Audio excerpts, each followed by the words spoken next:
ব্রেকের আগে আমরা এই একটা মসফেটের N type enhancement type N MOS এর আইডি ভার্সেস ভিডিএস গ্রাফটা দেখছিলাম, এবং এটার বিভিন্ন যে রিজন গুলোর কথা বলেছি। যে তিনটা রিজন আছে, প্রথম রিজনটাকে আমরা বলি রেজিস্টিভ রিজন, একদম শুরুতে যেটা থাকে, তারপর ট্রানজিশন রিজন, তারপরে আছে স্যাচুরেশন রিজন। রেজিস্টিভ আর ট্রানজিশনকে একসাথে করে অনেক জায়গাতেই ট্রায়োড রিজন বলা হয়। তোমাদের এই বই থেকে যে ফিগারটা আমি এখানে দেখাচ্ছি, এখানে সরাসরি ট্রায়োড রিজন নামটা ইউজ করেছে, আর এই পাশে স্যাচুরেশন। ঠিক আছে, এখানে একটা জিনিস একটু খেয়াল করার মতো আছে। দেখো, তোমরা যদি এই গ্রাফটার দিকে চিন্তা করো, একদম শুরুতে এই পজিশনে ভিডিএস, তার মানে ড্রেনে যে ভোল্টেজটা অ্যাপ্লাই করা হচ্ছে, সেই ড্রেনের ভোল্টেজটা ছিল 0। এটা আস্তে আস্তে বাড়ানো হলো, 0 থেকে প্রথমে কিছু দূর বাড়ানো হলো, তারপর আরো একটু বাড়ানো হলো, এরকম বাড়ানো হচ্ছে।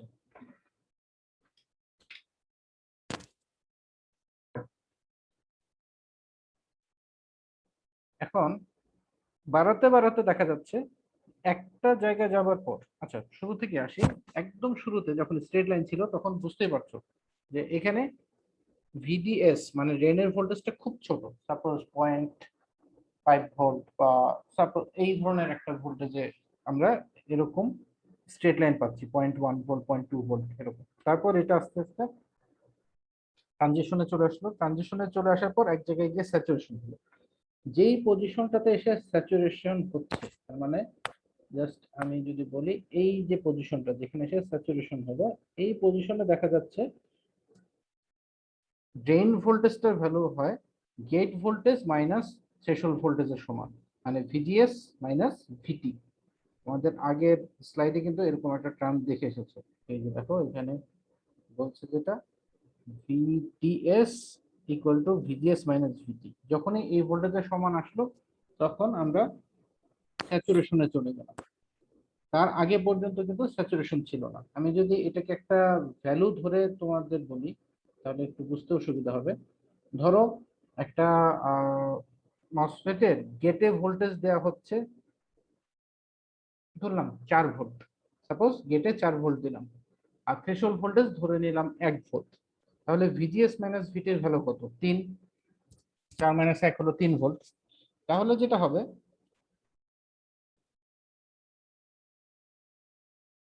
এখানে দেখো, যখনই ওখানে আমরা পেলাম 3 ভোল্ট, তাহলে কি হচ্ছে, যখন আমরা এই ভ্যালুটা এখানে বাড়াতে থাকি, 0 ভোল্ট, 0.1 ভোল্ট, 0.2 ভোল্ট এভাবে করে 1 ভোল্টে আসলাম, ঠিক আছে, 2 ভোল্টে আসলাম, সেটাও ঠিক আছে। যখনই 3 ভোল্টে পৌঁছাচ্ছে তখন এটা স্যাচুরেটেড হয়ে যাচ্ছে, তার মানে তখন আর এটা কোনো চেঞ্জ নেই, একটা সিম্পল সিঙ্গেল লাইন চলে আসলো। এটাই হলো আমাদের ভিজিএস মাইনাস ভিটির সিগনিফিকেন্সটা, যে সব সময় আমাদেরকে এই হিসাবটা করতে হবে গেট ভোল্টেজ থ্রেশহোল্ড লেভেলের চেয়ে কত ভোল্ট বেশি, তার উপর বেস করে আমরা সবকিছু হিসাব করবো। এই কারণে মসফেটের ক্ষেত্রে ভিজিএস মাইনাস ভিটি কে আরেকটা নামে ডাকা হয়, যেটাকে বলা হয় ওভারহেড ভোল্টেজ। দেখো এই যে আমাদের এখানে ছোট্ট করে ভিওভি লেখা আছে, এই ভিওভি দিয়ে বোঝানোই হচ্ছে ওভারহেড ভোল্টেজ। ওভারহেড তার মানে এটা হলো থ্রেশহোল্ড ভোল্টেজের চেয়ে গেট ভোল্টেজটা কত ভোল্টেজ বেশি। যখনই এই গেট ভোল্টেজ মাইনাস থ্রেশহোল্ড ভোল্টেজের সমান হচ্ছে ড্রেন ভোল্টেজের ভ্যালু, তখন আমরা পাচ্ছি এটাকে স্যাচুরেশন। তার আগে পর্যন্ত আছে ট্রানজিশন রিজিয়নে।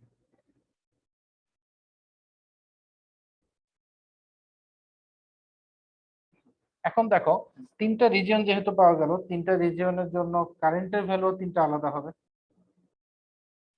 এই কারেন্টের ভ্যালু গুলো আমরা একটু এখানে দেখে রাখি। যে প্রথমে যেটা বলা হচ্ছে কারেন্টের value non saturation. Non saturation বলতে এখানে আসলে ট্রায়োড রিজন কে বলা হচ্ছে। ট্রায়োড রিজন আর নন স্যাচুরেশন রিজন একই জিনিস। ট্রায়োড, বানানে TRIOD, triode region. Triode region আর নন স্যাচুরেশন রিজন একই কথা। তো এই ট্রায়োড রিজন বা নন স্যাচুরেশন রিজনের জন্য আমরা একটা কারেন্টের ইকুয়েশন পাচ্ছি।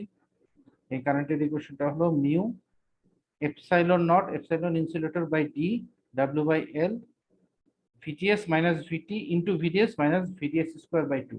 কোনটা দিয়ে কি বোঝানো হচ্ছে দেখো, শুরুতে বলা হচ্ছে আইডি। আইডি মানে হলো ড্রেন কারেন্ট। আমি এখানে নামগুলো একটু শর্ট লিখে দেই। ড্রেন কারেন্ট, এটাকে আমরা বলছি আইডি।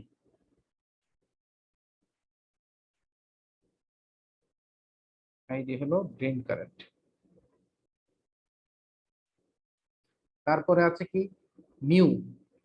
মিউ হলো মোবিলিটি, এটা তোমরা আগের চ্যাপ্টারেও দেখেছো। মিউ মানে ছিল mobility.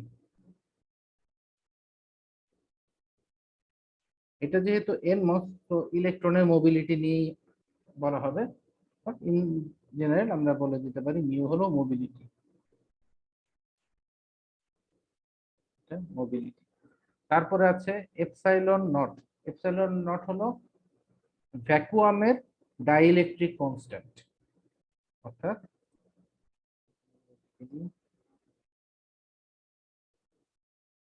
Dielectric constant of vacuum. Dielectric constant of vacuum, এটা হলো এপসাইলন নট। এটা হলো আমাদের এপসাইলন নট। তারপর আছে এপসাইলন ইনসুলেটর, অনেক জায়গায় এটাকে এপসাইলন অক্সাইডও বলে। এটা হলো আমরা যেই ওই গেটের নিচে যে সিলিকন ডাইঅক্সাইড বা যে কোনো টাইটানিয়াম ডাইঅক্সাইড, হফনিয়াম ডাইঅক্সাইড, এগুলোর যে ইনসুলেটরটা ইউজ করি, সেটা রিলেটিভ ডাইইলেকট্রিক কনস্ট্যান্ট। সো এটাকে আমরা লিখে দিই নাম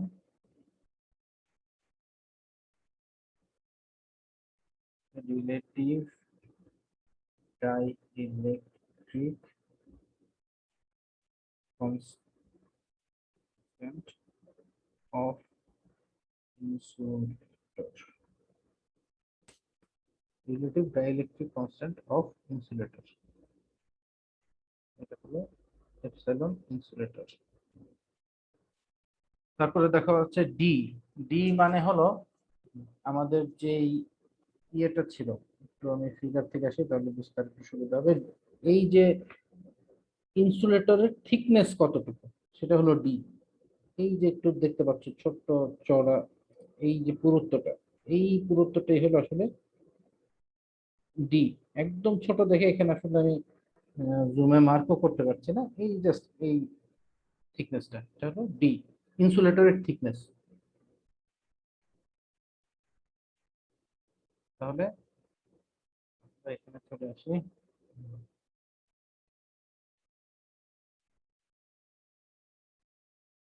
thickness of insulator, আমাদের টি। তারপরে কি আছে ডাব্লু। ডাব্লু কিন্তু একদম শুরুর স্লাইডে গত ক্লাসে আমি বলেছিলাম, দেখো এই যে এখানে যেটা ছিল, ডাব্লু মানে হলো এই মসফেটটার পুরুত্ব কতটুকু, এই যে চওড়া, এটা হলো ডাব্লু। তো উইথ অফ দা মসফেট, এটাকে আমরা বলতে পারি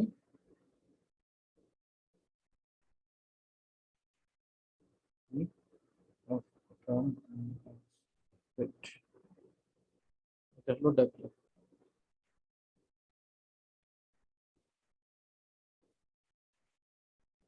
এল, এলও গত ক্লাসে দেখেছো, চ্যানেল লেন্থ, সোর্স থেকে ড্রেন পর্যন্ত যে ডিসটেন্সটা থাকে সেটা হলো এল। সো এল হলো চ্যানেল লেন্থ।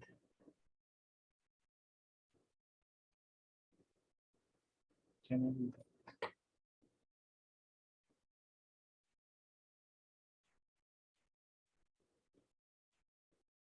এই গেল আমাদের শুরুর দিকের প্যারামিটার গুলো। এবার দেখো ভোল্টেজের কিছু ব্যাপার আছে। এই ভিজিএস, ভিজিএস কে বলা হয় gate to source voltage.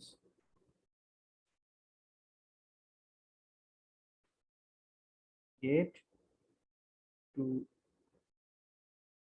Source voltage, এটা হলো ভিডিএস, ভিজিএস, এটা হলো গেট টু সোর্স ভোল্টেজ। তারপরে আছে ভি ডি, সরি ভিটি, ভিটি মানে হলো threshold voltage.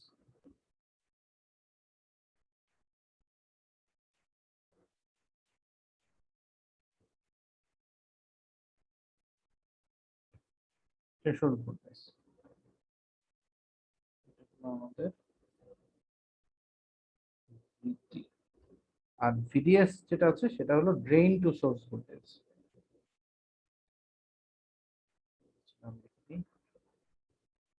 Drain to source,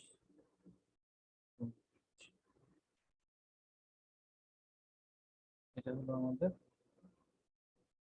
VDS. দেখো এখানেও আছে ভিডিএস। এখন একটু চিন্তা করে দেখো পরের যে ইকুয়েশনটা আছে, এটা তো নন স্যাচুরেশন বা ট্রায়োড রিজিয়নের জন্য বলা হলো। পরের লাইনে যেটা আছে স্যাচুরেশনের জন্য কারেন্ট ইকুয়েশন হলো এটা। এখানেও মোটামুটি ঘুরে ফিরে এই কয়টাই কিন্তু প্যারামিটার আছে, এর বাইরে কোনো কিছুই নেই।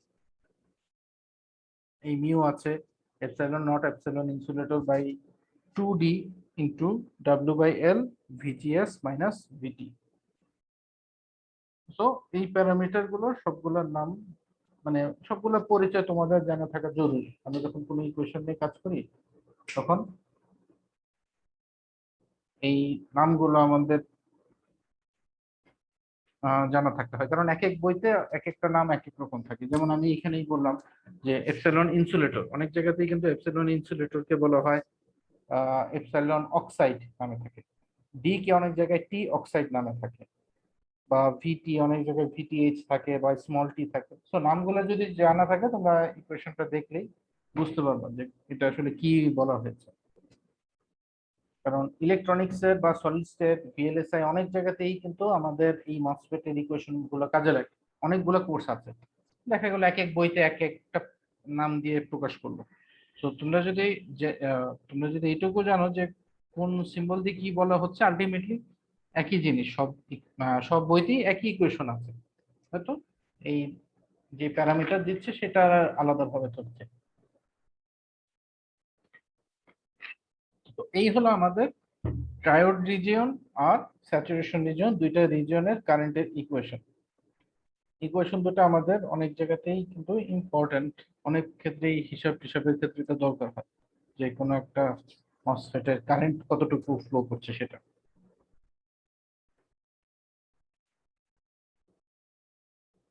ঠিক আছে, এটা নিয়ে বোধহয় কারোর সমস্যা নেই। আমি ক্লিয়ার করে দিচ্ছি।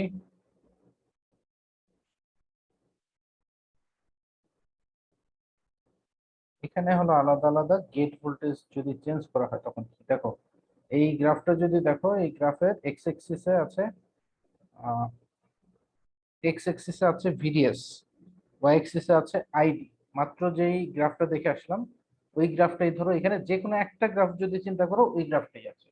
তো এই গ্রাফের ক্ষেত্রে আমরা ধরেই নেই, যখনই আমরা ওই ইয়ের গ্রাফগুলোর কথা চিন্তা করি, যে এরকম গ্রাফ যখনই চিন্তা করি, এখানে কিন্তু ধরে নেওয়া হচ্ছে গেট ভোল্টেজটা থ্রেশহোল্ড ভোল্টেজের চেয়ে বড়, এবং গেট ভোল্টেজটার ভ্যালু চেঞ্জ হচ্ছে না। আমরা যখন এই হিসাবটা করব গেট ভোল্টেজের ভ্যালুর কোনো চেঞ্জ নেই। এটা যদি প্র্যাকটিক্যালি তোমরা ল্যাবেও কাজ করো দেখবা যে যখন এই গ্রাফটা বের করা হয় গেট ভোল্টেজটাকে একটা ফিক্সড ভোল্টেজে রেখে দেওয়া হয়, আর ড্রেন ভোল্টেজ চেঞ্জ করে করে কারেন্টের আলাদা ভ্যালু তখন দেখা হয় যে কত আসে। তার মানে কি গেট ভোল্টেজটা ফিক্স থাকে, একটা কনস্ট্যান্ট গেট ভোল্টেজের জন্য পাচ্ছি। এখন আমাদের এই গ্রাফে যেটা বলা হচ্ছে সেম জিনিসই করা হচ্ছে কিন্তু আলাদা আলাদা গেট ভোল্টেজের জন্য। প্রথম একটা গেট ভোল্টেজ নেওয়া হলো, সেটার জন্য দেখা গেল এরকম একটা গ্রাফ পাওয়া যাচ্ছে। তারপর গেট ভোল্টেজটাকে আরেকটু বাড়ানো হলো, এই যে দেখো থ্রেশহোল্ড ভোল্টেজের চেয়ে ওভারহেড ভোল্টেজ কিছু বেশি, তারপর থ্রেশহোল্ড ভোল্টেজের যে ওভারহেড ভোল্টেজটা অন্য ভ্যালু চলে আসলো, তার মানে গেট ভোল্টেজের ভ্যালু আরেকটু বাড়লো। এখানে গেট ভোল্টেজের ভ্যালু আরো বাড়লো, এখানে গেট ভোল্টেজের ভ্যালু আরো বেড়ে যাচ্ছে। তার মানে কি গেট ভোল্টেজের ভ্যালু যদি আমরা এরকম ডিসক্রিট অবস্থায় বানাই, প্রত্যেকটার জন্য আলাদা আলাদা এই ক্যারেক্টারিস্টিক কার্ভ যদি আমরা চিন্তা করি, তাহলে দেখা যাচ্ছে যত বেশি গেট ভোল্টেজ এই গ্রাফটা তত উপরের দিকে থাকে, কারেন্টের ভ্যালুটা তত বেড়ে যায়। তো এটা একটা ইম্পর্টেন্ট জিনিস যে গেট ভোল্টেজের ইফেক্টটা কি হয় কারেন্টের উপর।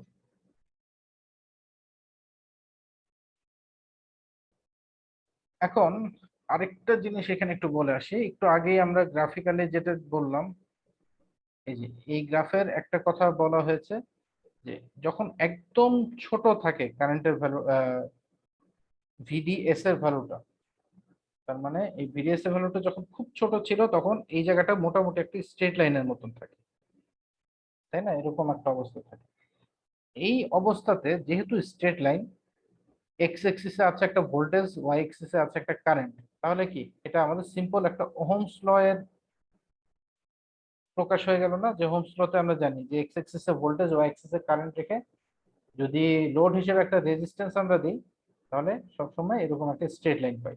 এটা আমাদের ওহমস ল সবসময় এই কথাটাই বলে। এখন উল্টা কথাটাও তো বলতে পারি যে এক্স এক্সিসে ভোল্টেজ আছে, ওয়াই এক্সিসে কারেন্ট আছে, স্ট্রেট লাইন পাচ্ছি, তার মানে এখানে লোড হিসেবে যেটা আছে সেটা একটা রেজিস্ট্যান্স। এই জিনিসটাই আসলে এখানে বলা হয় যে যখন একদম ছোট্ট থাকে ভিজিএস এর ভ্যালুটা একদমই ছোট, তখন এটা স্ট্রেট লাইন যেহেতু, তো ওই অবস্থাতে মসফেটটা একটা রেজিস্ট্যান্সের মতন বিহেভিয়ার দেখায়। এই কারণেই কিন্তু এই রিজিয়নটার নামও দেওয়া হয়েছে রেজিস্টিভ রিজিয়ন, একটু আগে যেটা বললাম। তাহলে এই যে রেজিস্ট্যান্সের মতন যে বিহেভিয়ার দেখায়, সেই রেজিস্ট্যান্সটাকে বলা হয় অন রেজিস্ট্যান্স। মানে মসফেটটা মাত্র অন হলো, অন অবস্থাতে যে রেজিস্ট্যান্সটা পাওয়া যাচ্ছে, এটারই ভ্যালু এখানে আমরা মেজার করেছি। মেজার করে যেটা করা হচ্ছে, অন রেজিস্ট্যান্সের ভ্যালু আসে এই ভ্যালুটা, দেখো 1/μ ε0 epsilon insulator by D W by L VGS minus VT, এই পর্যন্ত আমাদের অন রেজিস্ট্যান্সের ভ্যালুটা আসলো। এখানে প্রত্যেকটা প্যারামিটারই এই আগের স্লাইডে যে কারেন্টের ইকুয়েশন দেখে আসলে এই ইকুয়েশনের ওই প্যারামিটার গুলাই আছে। তো কখনো যদি তোমাদের এই অন রেজিস্ট্যান্সের ভ্যালু ইকুয়েশন লিখতে বলা হয়, ওই সেম প্যারামিটার গুলোর নাম সহ এই ইকুয়েশনটা উল্লেখ করতে হবে। ঠিক আছে, সো এই গেল আমাদের অন রেজিস্ট্যান্স। এখন একটা গ্রাফ যেটা দেখানো হচ্ছে, এই গ্রাফটা হলো ওয়াই এক্সিসে আইডি আছে আগের মতোই, এক্স এক্সিসে কিন্তু ভিজিএস মানে গেটের ভোল্টেজ কত সেটা দেখানো হচ্ছে। এতক্ষণ পর্যন্ত যে গ্রাফগুলো দেখলাম সব জায়গায় এক্স এক্সিসে ছিল ড্রেইন ভোল্টেজ ভিডিএস, এখন আমরা এক্স এক্সিসে দেখছি ভিজিএস গেট ভোল্টেজ কত সেটা। এটা যদি দেখি তাহলে দেখা যাচ্ছে এই গ্রাফটা জাস্ট ডায়োডের ফরওয়ার্ড বায়াস রিজনের মতোই হয়। থ্রেশহোল্ড ভোল্টেজ পর্যন্ত কোনো কারেন্টের ফ্লো নাই, থ্রেশহোল্ড ভোল্টেজের পর থেকে আস্তে আস্তে কারেন্টের ভ্যালুটা বাড়তে থাকে, ডায়োডের ফরওয়ার্ড বায়াসের যেটা আমরা পেয়েছিলাম সিমিলার গ্রাফ আমরা এখানে পাই। এটা হলো আমাদের আইডি ভার্সাস ভিজিএস এর গ্রাফ। এবং এখানে একটা জিনিস বলে নেওয়া হচ্ছে, ড্রেন ভোল্টেজটার ভ্যালু কিন্তু ভিজিএস মাইনাস ভিটির চেয়ে বড় অথবা সমান, এটা ধরেই নেওয়া হচ্ছে। কারণ ছোট থাকলে কোনো কারেন্টের ফ্লো হবে না। যতক্ষণ পর্যন্ত ভিডিএস এর ভ্যালু ভিজিএস মাইনাস ভিটির চেয়ে ছোট, ততক্ষণ পর্যন্ত এখানে কারেন্টের আসলে ফ্লো কাজ করবে না। এই গ্রাফটা করাই হচ্ছে শুধুমাত্র স্যাচুরেশন রিজনের জন্য। স্যাচুরেশন রিজনের কন্ডিশনটা এই কারণে এখানে দিয়ে দেওয়া হয়েছে।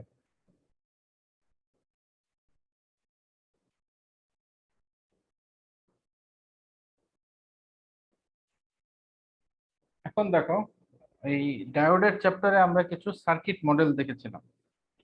তো ওখানে একটা কথা আমি বলেছিলাম যে এই যে কোনো ইলেকট্রনিক ডিভাইসের মডেলিং বলতে বোঝানো হয় সেই ইলেকট্রনিক ডিভাইসটাকে আমাদের প্রয়োজনীয়, আমরা আমাদের যে জানাশোনা যেসব ডিভাইস আছে, অর্থাৎ suppose resistance, current source, voltage source, capacitor, inductor, এই ধরনের যে পরিচিত আমাদের ম্যাটেরিয়াল গুলো আছে, সার্কিট এলিমেন্ট, এগুলো দিয়ে প্রকাশ করাকেই আমরা বলি মডেলিং করা। তো এরকম মসফেটের একটা মডেল আমরা জানি যে এই মসফেটের মডেলটাকে বলা হয় লার্জ সিগন্যাল ইকুইভ্যালেন্ট সার্কিট। এই মডেলটায় কি করা হচ্ছে দেখো, একটু জাস্ট খেয়াল করলে বুঝতে পারবো, খুব ইজি জিনিস। আমরা মসফেটের স্ট্রাকচারে দেখে আসলাম যে মসফেটে সবসময় গেটটা থাকে আইসোলেটেড, গেটের সাথে কিন্তু যে মেইন ডিভাইসের সাথে গেটের কোনো কানেকশন নেই, একদমই আইসোলেটেড অবস্থায় থাকে। এই কারণে এখানে তোমরা দেখতে পাচ্ছ গেটটাকে আইসোলেট করে দেওয়া হয়েছে, এটার সাথে কারো কোনো কানেকশন নেই, এটা জাস্ট আলাদাভাবে নিজের মতন যাচ্ছে। সেকেন্ড আরেকটা জিনিস আমরা স্ট্রাকচারে দেখেছিলাম যখন কারেন্ট ফ্লো হিসাব করলাম, যে কারেন্টটা আসে ড্রেন থেকে চ্যানেলের মধ্য দিয়ে সোর্সে চলে যায়। তোমরা যদি একটু স্ট্রাকচারটা দেখো, দেখো এটা হলো ড্রেন আর এটা হলো সোর্স। তো কারেন্টটা যেটা আসছে এই আইডি ড্রেন দিয়ে আসলো, এসে সোর্সের দিকে চলে গেল, এবং এই কারেন্টের ভ্যালুটা কি করা হচ্ছে, half K N prime W by L VGS minus VT বা ভিটিএইচ হোল স্কোয়ার। এই কারেন্টের ইকুয়েশনটা কোথেকে আসে একটু দেখো। আমরা আগের স্লাইডে একটু চলে যাই, কারেন্টের ইকুয়েশন দেখে আসলাম না, এই যে এই ইকুয়েশনটাতে তোমরা খেয়াল করো, দুই ইকুয়েশনে কিন্তু mu epsilon not epsilon insulator by D এই অংশটা কমন। এখানে একটা টু গুণ আছে, এটাকে যদি আগে আমরা হাফ হিসেবে নিয়ে আসি তাহলে কিন্তু এটাই বলতে পারি যে half mu epsilon not epsilon insulator by D. এই জিনিসটাকেই নাম দেওয়া হয়েছে কে এন প্রাইম। অর্থাৎ আমাদের ইকুয়েশনের যে এই পার্টটার আমরা একবারে নাম দিচ্ছি কে এন প্রাইম। এটাকে কে এন প্রাইম নাম দিলে দেখো জাস্ট আমরা মাত্র যে ইকুয়েশনটা দেখে আসলাম ওই ইকুয়েশনটাই পাওয়া যায়, যে কে এন প্রাইম স্যাচুরেশনের জন্য হচ্ছে, ওটা ওটা হলো স্যাচুরেশনের জন্য ধরা হচ্ছে। সো কে এন প্রাইম আগে হাফ থাকবে, এই টুটার কারণে আগে হাফ চলে আসলো, half K N prime W by L VGS minus VT. এখানে ওই যে ভিটিএইচ বা ভিটি, হ্যাঁ ভিটিএইচ ধরা হয়েছে, মাত্রই বললাম যে এক এক বইতে এক এক ভাবে ধরা হয়। তো VGS minus VTH whole square, half K N prime W by L VGS minus VT N whole square. আমরা তো দেখে আসলাম, ওখানেই চলে যাই তাহলে বুঝতে সুবিধা হবে। দেখো এই যে half K N prime W by L VGS minus VT N. এটা ভিটি এন ও অনেক বইতে দেওয়া হয় যে এন মস যেহেতু, এই কারণে ভিটি এন, পি মসের ক্ষেত্রে ভিটিপি। তো থ্রেশহোল্ড ভোল্টেজ বোঝানো হলে তোমরা যদি বুঝে এটা থ্রেশহোল্ড ভোল্টেজ, তাহলে কিন্তু ভিটি লেখা হোক, ভিটিএইচ লেখা হোক, ভিটিএন বা ভিটিপি, যেটাই লেখা হোক এটা তোমাদের ধরতে সমস্যা হবে। তো আলটিমেটলি আমরা যেটা দেখতে পাচ্ছি যে স্যাচুরেশন রিজিয়নের কারেন্টের ইকুয়েশনটা সমান current source, dependent current source এখানে ইউজ করা হচ্ছে। এই ডিপেন্ডেন্ট কারেন্ট সোর্সটা কার উপর ডিপেন্ড করছে, ভোল্টেজের উপর। তো এটা হলো একটা ভোল্টেজ ডিপেন্ডেন্ট কারেন্ট সোর্স। যেই কারেন্ট সোর্সটার ভ্যালু হলো একটা মসফেটের স্যাচুরেশন রিজিয়নের কারেন্টের সমান। এটাই হলো আমাদের লার্জ সিগন্যাল ইকুইভ্যালেন্ট সার্কিট। এটার সাথে একটা জিনিস আসলে একটু চিন্তা করা হয়, সেটা হলো আমরা মাত্র যে এই গ্রাফ একটু আগে দেখে আসলাম, তোমরা যে এই গ্রাফটার কথাই চিন্তা করো। ধরো আমরা একটা গ্রাফ নিয়ে চিন্তা করছি, আমরা বলছি যে এই যখনই স্যাচুরেশন রিজিয়নে পৌঁছালো কারেন্টের ভ্যালুটা একদম ফিক্সড হয়ে যাচ্ছে, বাড়ছেও না কমছেও না। প্র্যাকটিক্যালি এটা যেটা হয়, এটা আসলে একেবারে স্যাচুরেটেড হয় না, খুব ছোট পরিমাণ একটু ভ্যালু এইভাবে বাড়তে থাকে। স্লোপটা খুবই ছোট কিন্তু হালকা কিছু বাড়তে থাকে। এইটাও যদি তোমরা চিন্তা করো, এটাও দেখা যায় এরকম ভাবে কিছু বাড়তে থাকে। এটার কথা চিন্তা করলে এটাও এরকম কিছু বাড়তে থাকে, এটাও হালকা কিছু বাড়তে থাকে, এরকম সবগুলাতেই কিছু চেঞ্জ থাকে, 100% ফিক্সড হয়ে যায় না।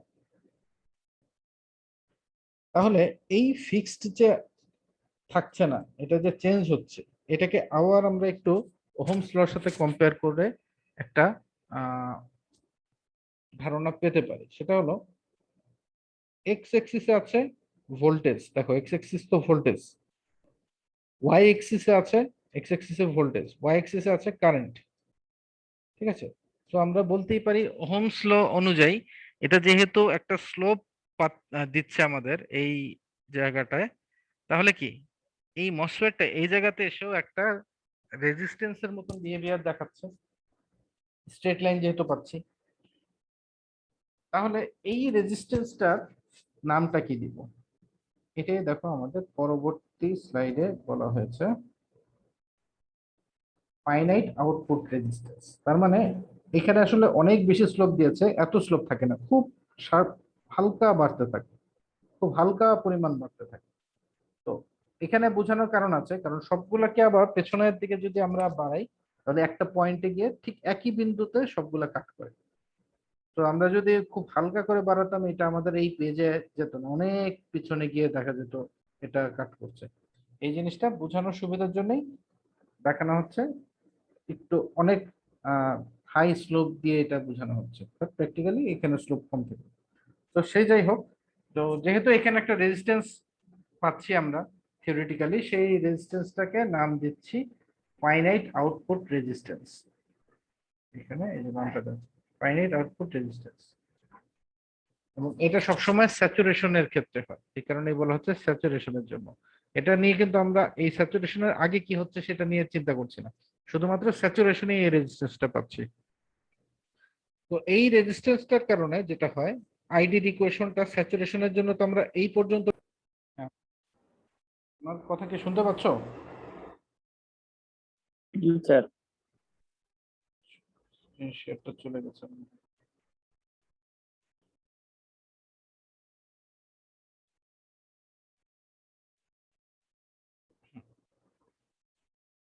যেটা বলছিলাম,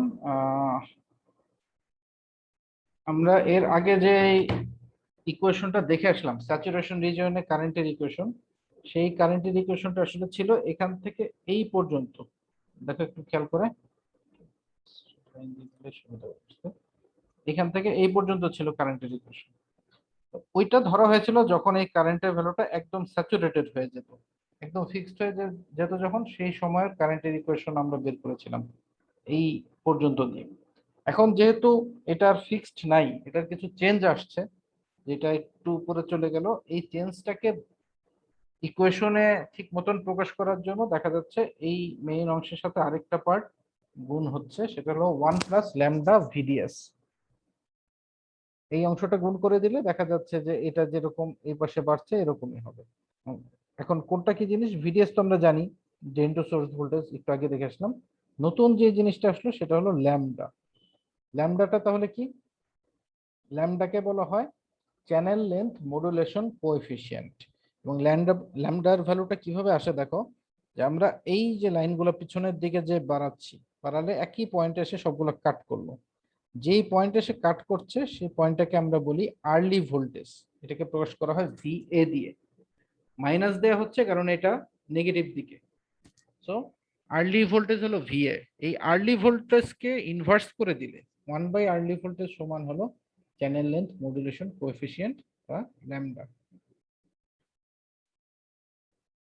সো আমাদের এই ল্যামডাটা এখানে ভিডিএস এর সাথে গুণ হয়ে 1+ করে দিলে দেখা যাচ্ছে আমাদের এই কারেন্টের ইকুয়েশনের সাথে সেটা তখন সুন্দর মতন ওই অনুযায়ী প্রকাশ পায়, যে এখানে কারেন্টের যে ইকুয়েশন ছিল সেটার সাথে এটা প্রকাশ পাচ্ছে। তাহলে এখানে নতুন একটা জিনিস আসলো, চ্যানেল লেন্থ মডুলেশন কোএফিসিয়েন্ট, আর এখানে আসলো ভিএ বা আর্লি ভোল্টেজ। পরবর্তী স্লাইডে গেলে দেখবা এই জিনিসটা একটু বলা আছে। এই যে এখানে ল্যামডাকে বলা হয় চ্যানেল লেন্থ মডুলেশন কোএফিসিয়েন্ট, আর ভিএ কে বলা হয় আর্লি ভোল্টেজ।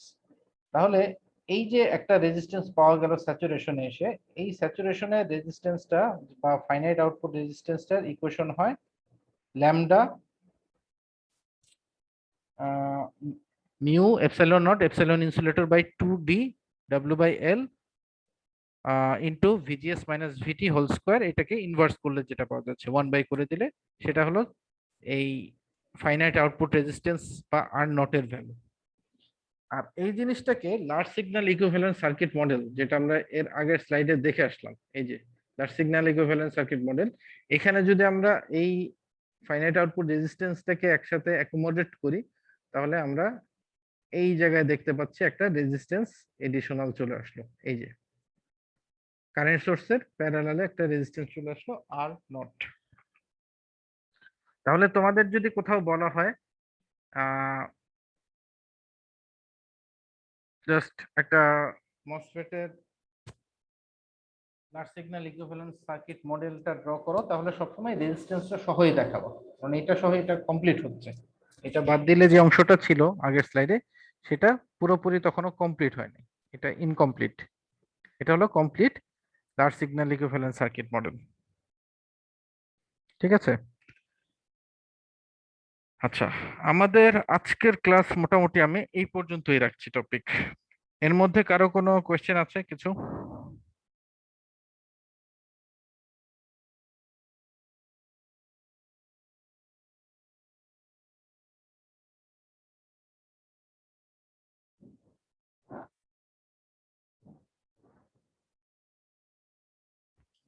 কারো যদি কোনো কোয়েশ্চেন না থাকে তাহলে আমি আজকের মতন এখানে ক্লোজ করে দিচ্ছি। নেক্সট ক্লাস আমরা এখান থেকেই শুরু করব। ঠিক আছে।